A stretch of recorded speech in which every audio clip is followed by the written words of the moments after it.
Okay, now you can veg and relax. Are you okay? Do you need any water or anything like that? Okay, all right. Yeah, and you're going to tell them.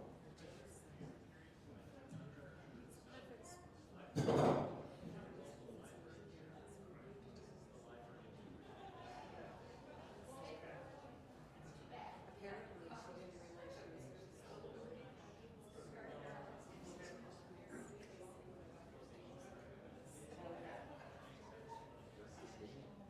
I don't know. It's the Middle talking about this. She was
Monica, out.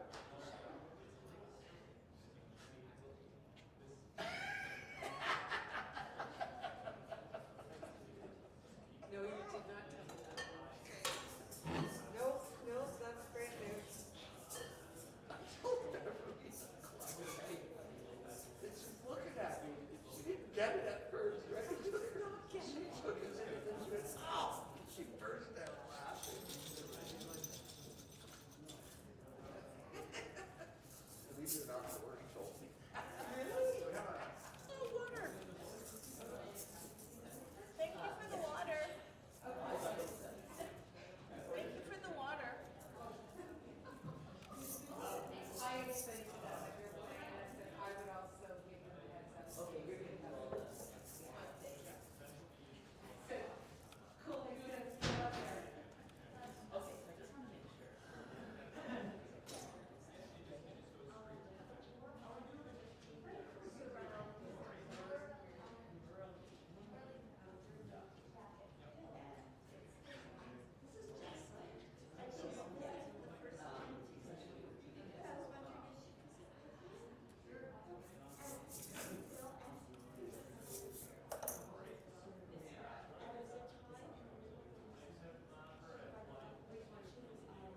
Oh, you want me to sound check?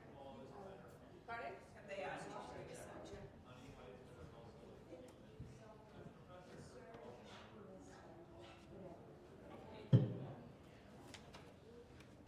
They've been working with the girls. Are absolutely incredible. Yes, I know. I mean, I've heard that. Is this your talk? No. It's my keys. I need those. There she is.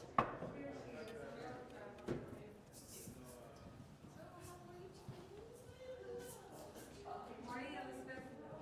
Hi, Rachel. You have some?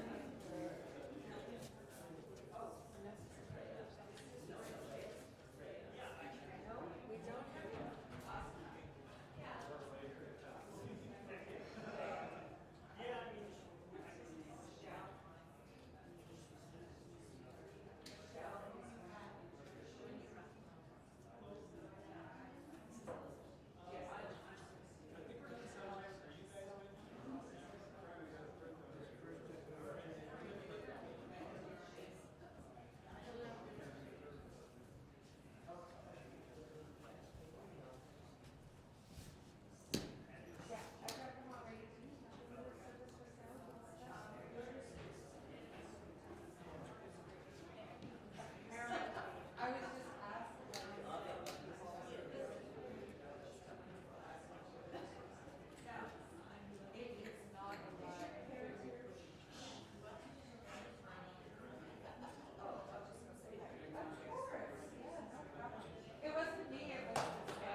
but, Thank you. I mean, Why else are we here? yeah.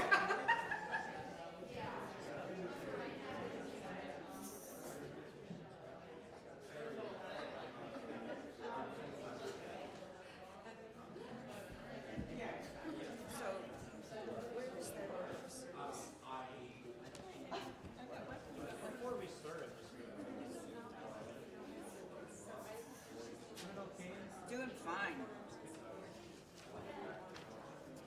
Hi. Don't have it on. Check it for my mother.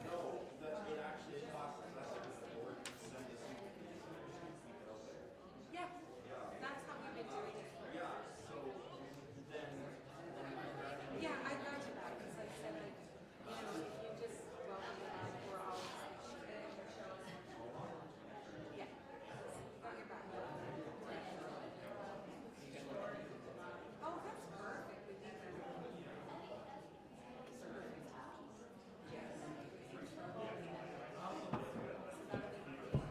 Okay. So what's Because it would be clear and direct. we're going to do?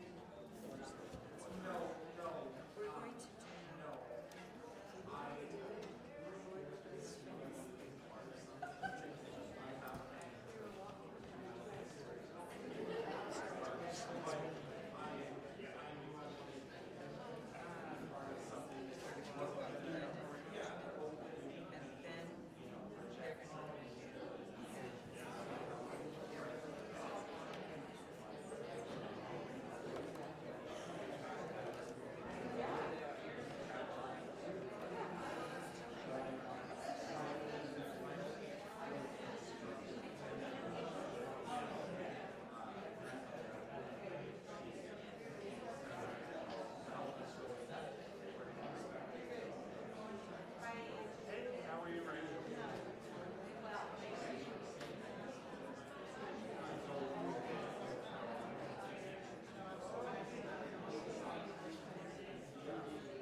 Good morning.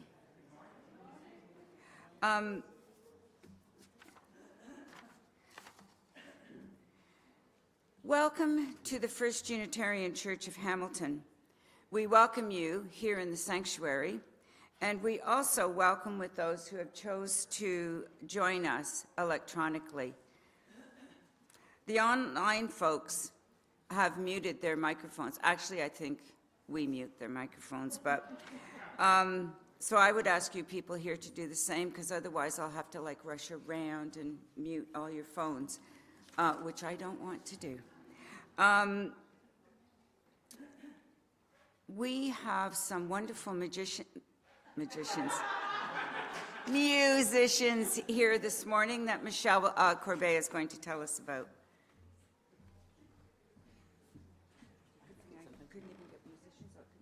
Right. Okay. Good morning, everyone. It's my pleasure to introduce our guest musicians today, Rhea and Asna. Rhea Muladhar is a grade 7 violinist who began playing at age 4.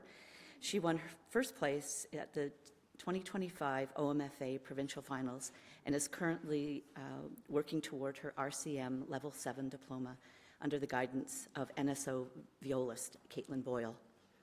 Asna Izar began as a self-taught violist at age 10 after inheriting her mother's instrument as a young child. Now in grade 11, she's studying with veteran HPO violist Elspeth Thompson in pursuit of her RCM Level 8 diploma. Rhea and Asna met through the Hamilton Philharmonic Youth Orchestra, where they serve as concertmaster and principal viola, respectively. United by their love of classical music, two-set violin, cooking, and chess, the duo has enjoyed performing together in the greater Hamilton area, and their joyful music partnership continues to delight audiences. Welcome, Rhea and Asna.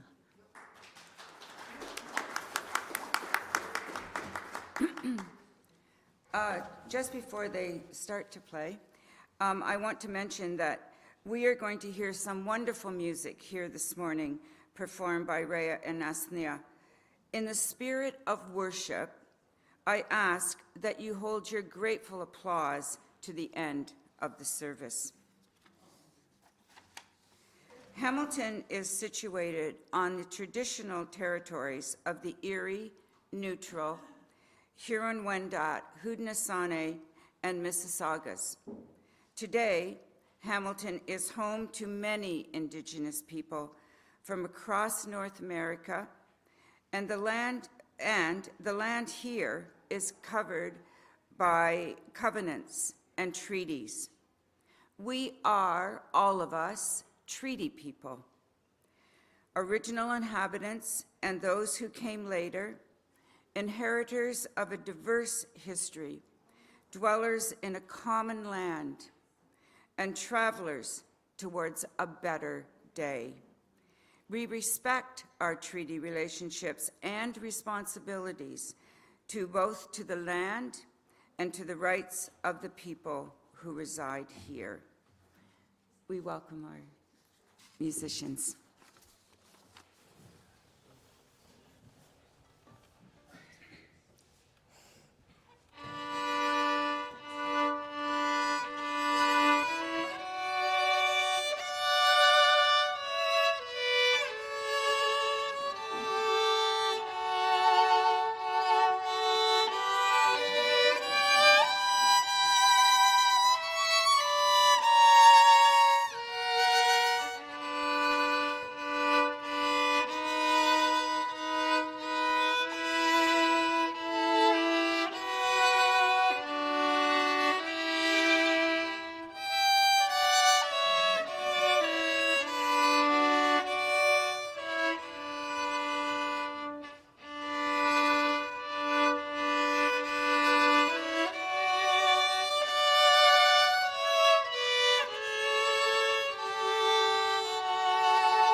Thank you so much.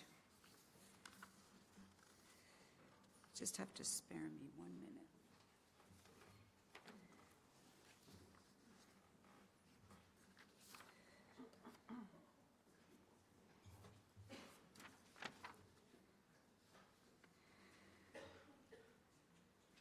My name is Elizabeth Beckett. My pronouns are she, her, and I am this morning's service leader. I want to thank the service team, which includes our wonderful musicians, Rachel Derry, Carlos and his team at the sound booth, Josh McIntyre and John Elliott, and a person called Timothy. Our ushers, who I have down as Kathy Brown and Catherine Schuler, but it was Catherine Schuler and Catherine Schuler doing a one-person team. Thank you, Catherine. And the greeter this morning was Agnes Cunningham. Ian and Sue Johnson are our worship assistants. And thank you all for the work you do, as well as the team behind the team who do the printing and photocopying, which this morning was a bit of a challenge. Our speaker today is Melanie Schwint, who is a member of our congregation. She leads a mindfulness course here at our church on the 2nd and 4th Mondays of each month. She is a graduate of the Awareness Training Institute in collaboration with the Greater Good Science Center at the University of California in Berkeley. Melanie's work as a teacher and mindfulness practitioner is rooted in a deep commitment to exploring how we can meet life with steadiness, compassion, and care, which would be a really wonderful way to be able to interact with life.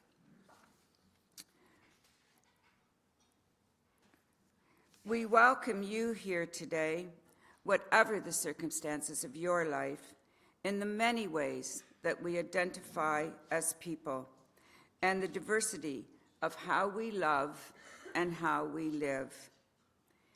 In this house of faith, we are all included together because we are all in search of truth and community, and we all strive to make the world a better place for all.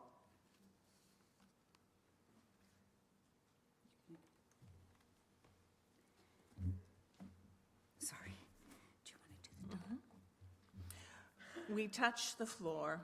To remember that wherever we bring our best selves is holy land. We reach for the sky. To remember that we are part of a mystery which is bigger than us. We hold hands. We hold hands. To remember that we need one another and are a part of the human family. We join voices.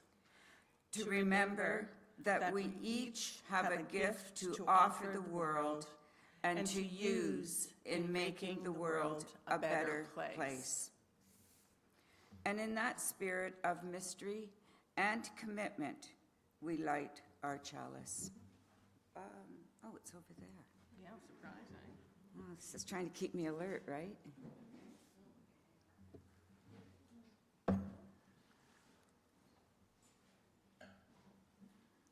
Yeah. If you will join me in our unison chalice lighting words. May this be our light of friendship and love. And now it's time to do that joyful thing called singing together. And we are going to sing, "It's a Gift to Be Simple."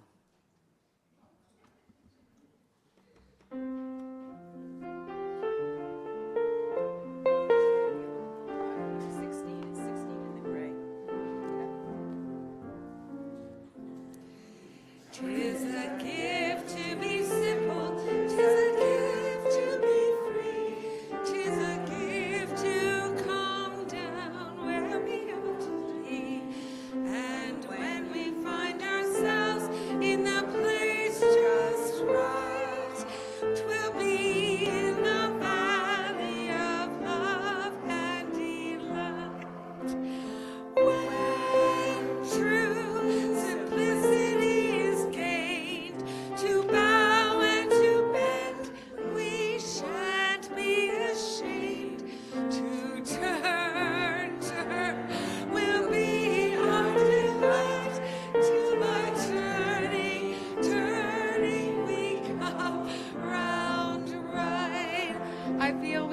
that again. But we did come round right. So let's try that one more time. 'Tis a gift to be simple, 'tis a gift to be free, 'tis a gift to come down where we want to be. And when we find ourselves in the place just right, 'twill be in the valley of love and delight, where true simplicity is gained. To bow and to bend, we shan't be ashamed. To turn, will be our delight, till our turning, we come round right.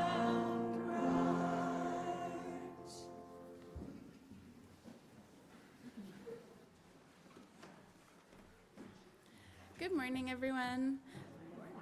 My name is Jenny. I run the kids program here, and I'm so happy to see you all here. Today, our story is called Catching Kindness, and it's written and illustrated by Kara Mitchell. Do we have the slides for the story? Oh, okay, so while we're waiting for that, I will say third space, I wasn't there on Friday, but I heard it was really fun. A little bit less competitive because I wasn't there, so, but we're looking forward to seeing you all this coming Friday at third space, which will be a crafting night, which, you know, we'll see what kind of crafts we come up with to do.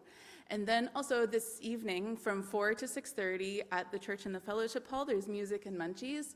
So if you have any little ones, or if your friends have little ones or grandchildren, please bring them on out to come and use the rainbow room, use the toys that we have here, give them a chance to run around and get some energy out before nighttime, and come and connect and socialize with other parents in our community. So we hope to see you, or your little ones and your little ones, out tonight. Okay, so catching kindness. You'd think being kind would be easy, like lifting a feather, but sometimes it takes just a little more oomph, especially at the grocery store. Especially when everyone at the grocery store seems ridiculously cranky. Sometimes it's easier to be cranky, especially when the car cart you want is already taken. Crankiness is like the common cold. It can spread fast. Maybe folks get cranky when they're in a hurry. Do you mind? Or if they have too much to do. I haven't got all day. Or when they can't find what they're looking for. But then, just like that, kindness can take you by surprise for you. That one little bit of goodness makes you feel like $1,000,000. You can have mine. I'll help you. Now you're passing out kindness like parade candy. I got it. You're getting good at this. This one reminds me of you. And then everyone wants in on the fun. You look like a songbird. Nice moves. It's like blowing on a dandelion and watching the seeds go everywhere. Oh, aren't you sweet? You start seeing kindness and goodness in unlikely places, like the bread aisle. You're so considerate. Or buy stinky cheese. It's really Gouda to have you here. Or even by the healthy cereal. It's so nice to see you. And just when you think you're becoming an expert, something happens that makes you feel lost. But take a look around. All that kindness you've been sharing kept growing. I'll help you. And you just might find it around the corner. Kindness doesn't cost a thing, so spread it around like jam on toast. Make sure you get it in all the nooks and crannies. Like a balloon tied to your wrist, kindness is a gift. And you can't help but carry it with you. Thank you. And now we'll take the kids over to the Rainbow Room. See ya. Yeah. I think there's some kids skulking about in the foyer. Just a heads up there.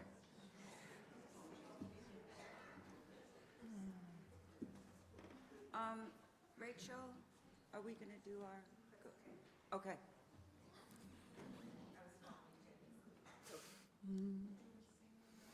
Good morning. We're now going to move into a time of contemplation and meditation.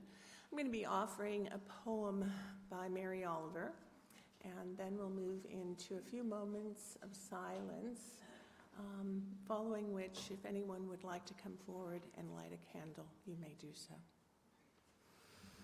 So I invite you to just find a comfortable posture. Focus on the breath as it moves in and out. As I read the words of Mary Oliver and her poem, I worried. I worried a lot. Will the garden grow? Will the rivers flow in the right direction?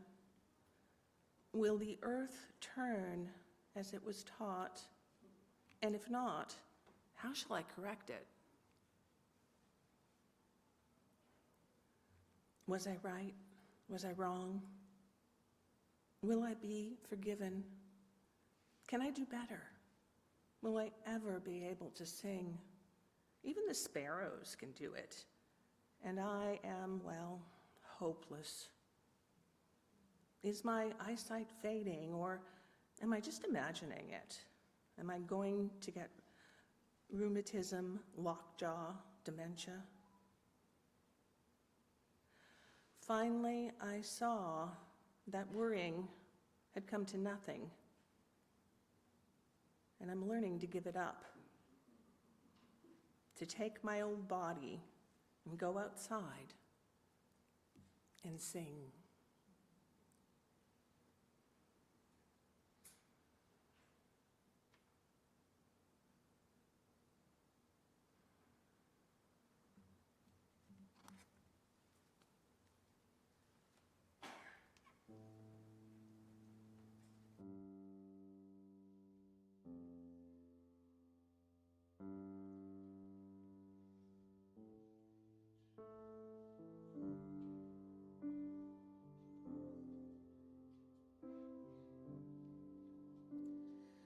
Loosen, loosen, baby.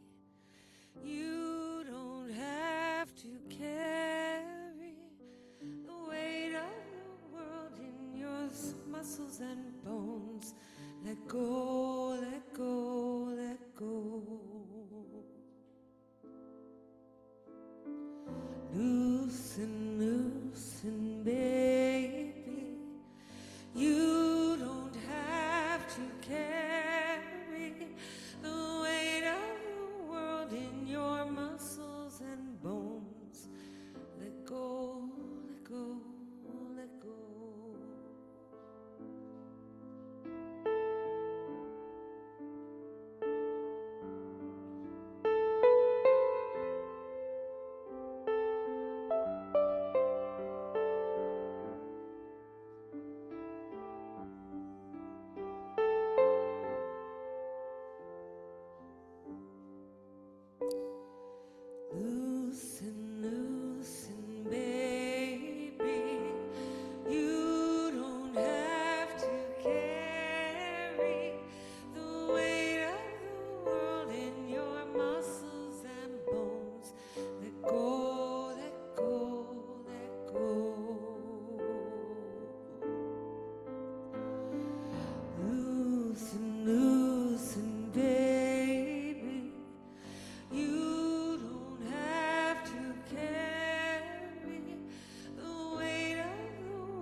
loosen, baby.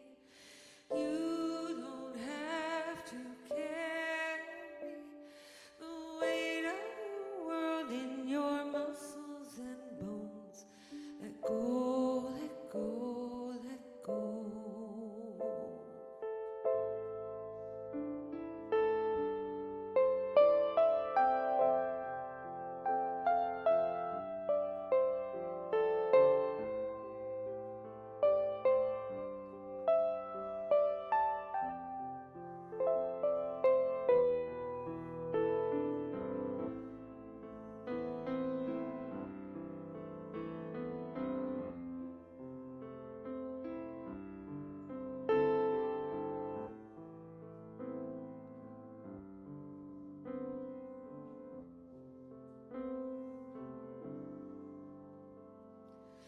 Loosen, loosen, baby.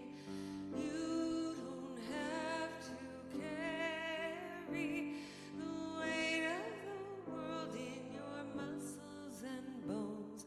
Let go, let go, let go. Loosen, loosen, baby. You don't have to carry the weight of the world in your muscles and bones. Let go, let go, let go. Let go, let go, let go. Let go, let go, let go.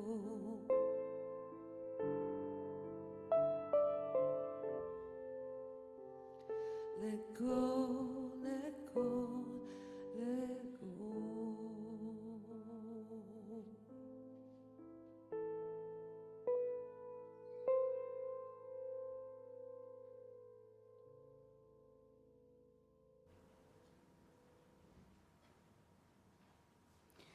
Part of building a nurturing community includes sharing our joys and sorrows.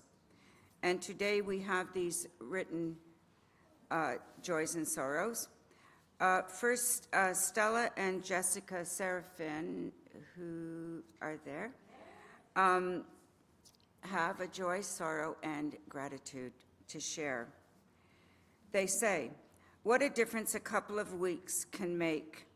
Stella's husband and Jessica's father was diagnosed with stage 4 kidney failure and was hospitalized. It looked very grim. Investigation found the problem, and now Stanley is home and slowly on the mend. He's 84 years old, and he's never been sick in his life, which is wonderful, but it also has made this particular episode on his life's journey very traumatic. We are all happy that he is being well treated and on the road to a brighter future. And thank you for sharing that. Pat Dickinson asks us to please join in wishing Gail Rapole a very happy birthday. I would imagine that Gail Rapole is watching online, so you can all wave to her. I can, I think. I'm the only person she can see. Hi, Gail. Happy birthday. Monica Bennett wants to express her thanks to everyone who came to the Palestine exercise yesterday. She congratulates the Dismantling Barriers team. I can't quite read the next word, but many friends and the facilitators. She says, "May what we learn bring us closer to justice and peace." Thank you, Monica. And it's just,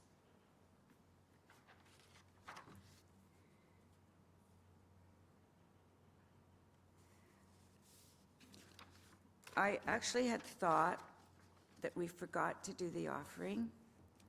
And I suppose you were all thinking, oh, whoosh, I don't have to give this Sunday bonus. But I do have to tell you, it's now.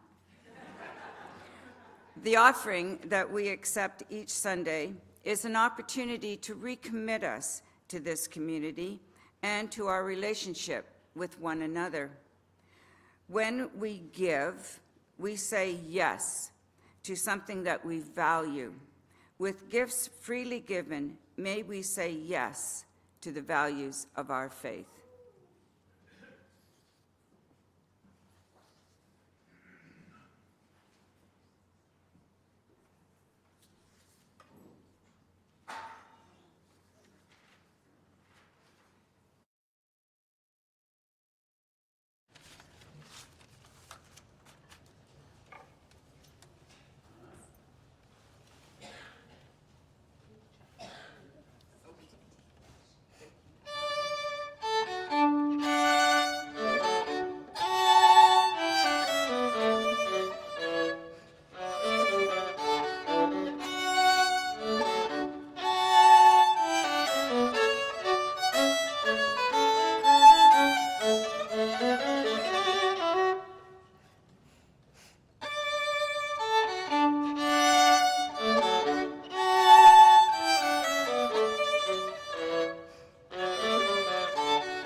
Impressible, isn't it?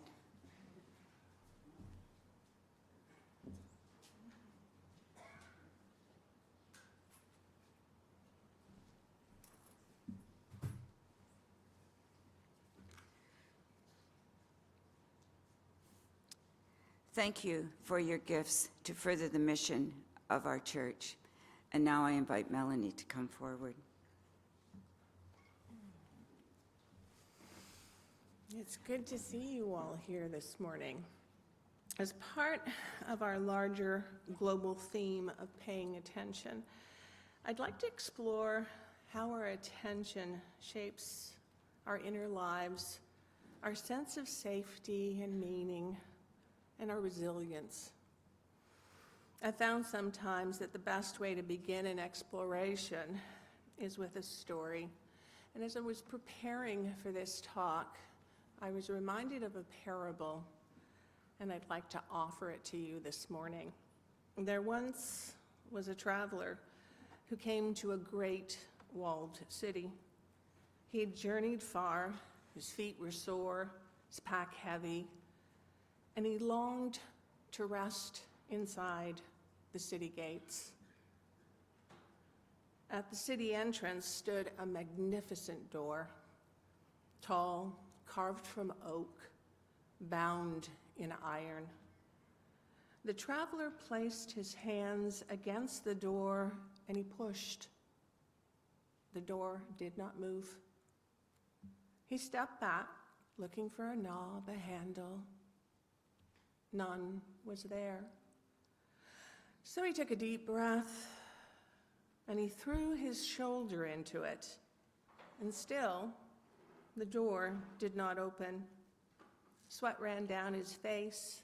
Again and again he pushed, certain that this was the way in. Hours passed. His body grew tired. His spirit grew heavy. And at last, completely exhausted, he sank to the ground, discouraged. As he sat in silence, regaining his breath, his eyes lifted, and for the first time, he noticed something beside the great door. There was a smaller doorway, plain, unadorned, standing slightly open. It had been there all along.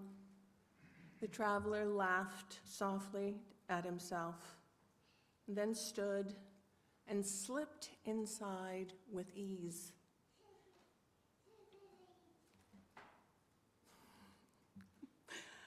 This parable captures something that's really deeply human. Our attention is often drawn to the largest, the loudest, and the most threatening door before us. Science tells us that this is not a personal failing. It's a function of how our brains evolved. Scientists refer to this tendency of being drawn to the largest, the loudest, the most threatening as our negativity bias. Our minds are wired to notice threat more readily than ease.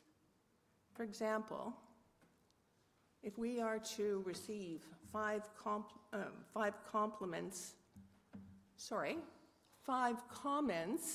during the day, 4 of which are compliments and 1 not so delightful, it's the negative comment that we'll be thinking about all day long, not the 4 positive ones. Another series of studies found that people respond more quickly to threatening images than they do to neutral images. The way our brain allots attention is measurably skewed towards potential harm. And yet, our attention is not fixed. Research in emotional regulation shows that when we intentionally practice directing our attention towards supportive experiences, such as moments of calm, connection, or kindness, our nervous system can begin to respond differently. So simply put, what we attend grows. Attention, then, is like a form of nourishment. It's like the old saying, we are what we eat. In many ways, the same is true with our attention. What we repeatedly take in through our eyes or our ears shapes our physical and our mental well-being. This shows up in our ordinary everyday choices. For example, instead of keeping the news playing in the background all day long, we could choose to listen to beautiful music like we've heard this morning instead.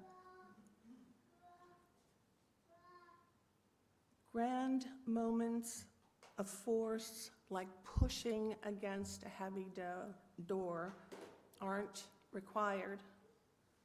Nourishing our nervous system can be done in small, simple acts, like taking a few moments to just follow the steadiness of the breath, to feel your feet on the floor, to gaze at the beauty outside a window.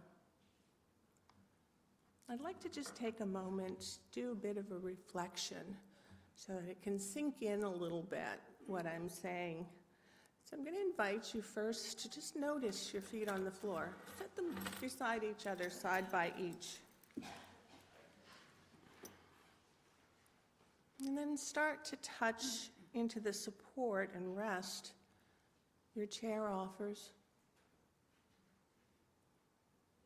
Allow your eyes to scan the room, noticing the faces.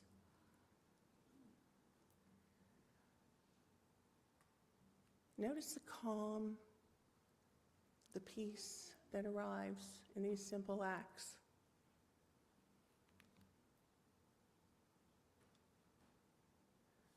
Take in the beauty of the space, the light falling through the windows, the fabric on the ceiling.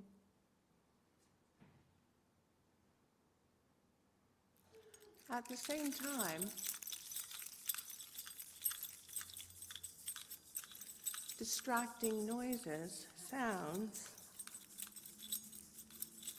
are going to come, and we notice them. And yet, we can choose to hold them both. The beauty of the room and the distraction at the same time.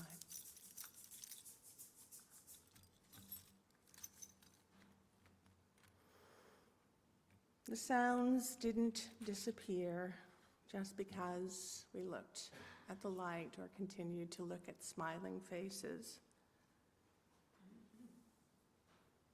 Attention isn't fixed. It can move. In the parable, the heavy door didn't vanish just because the traveler widened his attention. It simply allowed him to notice another doorway, another way to the healing he needed inside the city. I'm not asking you to bypass, overwhelm what's happening in our world. Instead, we're simply counterbalancing our negativity bias by offering ways to calm our nervous system as well. I was part of a day-long grief retreat yesterday. And each person who attended was asked to bring 2 items. First was something that was symbolic of the loss that they were grieving, and the other was something that held a place of joy for them. Each person was asked to put both side by each, allowing the opportunity to widen their attention to hold both the joy and the sorrow.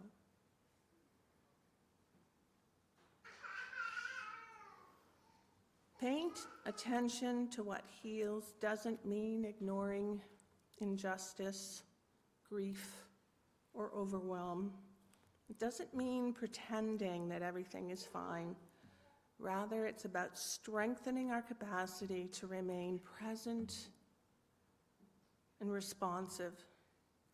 It allows us to stay engaged with the world without becoming consumed by it. This kind of attention supports courage, wisdom, and our shared responsibility for one another. It reflects our deepest interconnection. The Tao teaches, attend to the small, and the great will take care of itself.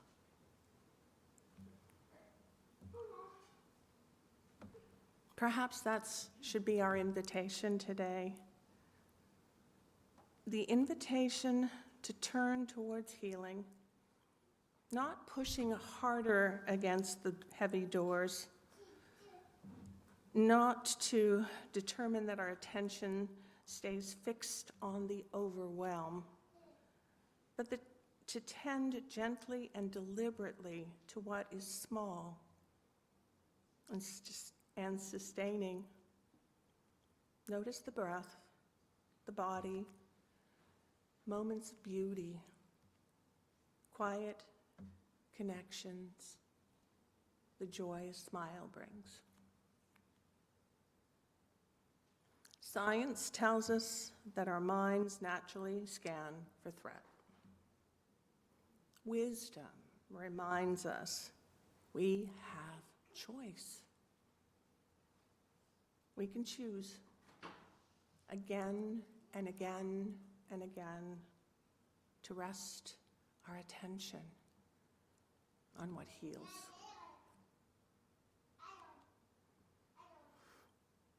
When we attend to what heals, we strengthen our capacity for courage, for compassion, for staying present to the world as it is. As we leave here today,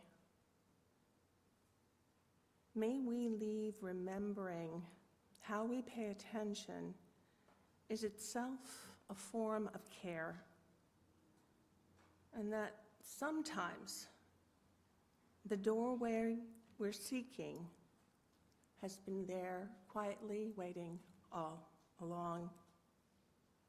May you notice what steadies you and trust what nourishes you and carry the quiet attention into the world. Thank you. I can't think of a more timely talk. Thank you so much. And now we are going to sing a joyful song. And it's in your teal hymnal, which I know you guys didn't bring, but for those of you who did, it's number 1064, Blue Boat Home. Yay.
As we move through life, finding ourselves always newly wise and newly foolish, we ask that our mistakes be small and not hurtful.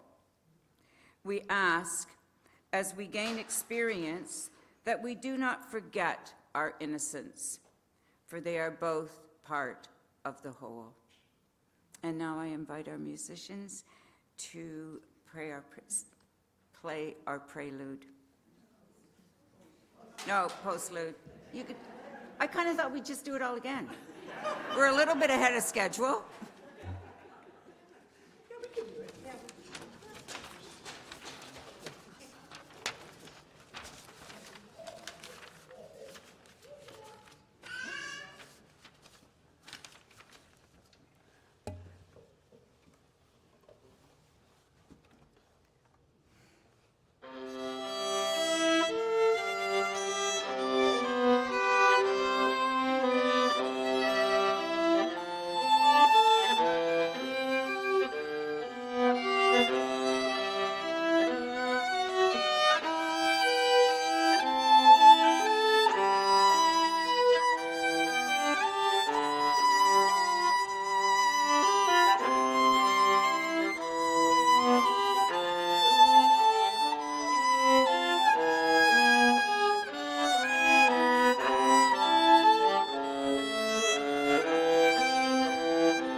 As a tiny experiment or exercise of the skills that Melanie was attempting to teach us, I think we could reflect for a moment on the feeling we had in our body as we listened to that beautiful music, as opposed to the horrible feeling we have when we watch the news. I'm sorry you guys don't have CDs to sell. I just have a brief announcement before we leave the sanctuary. There's a meet and greet after the service. I don't see, Catherine, what time is it? Now? Yeah. Yeah, so if you want to get a cup of coffee and bring it into the sanctuary, room 9, bring it into room 9, and you'll be able to learn more about our wonderful religion. Thank you very much.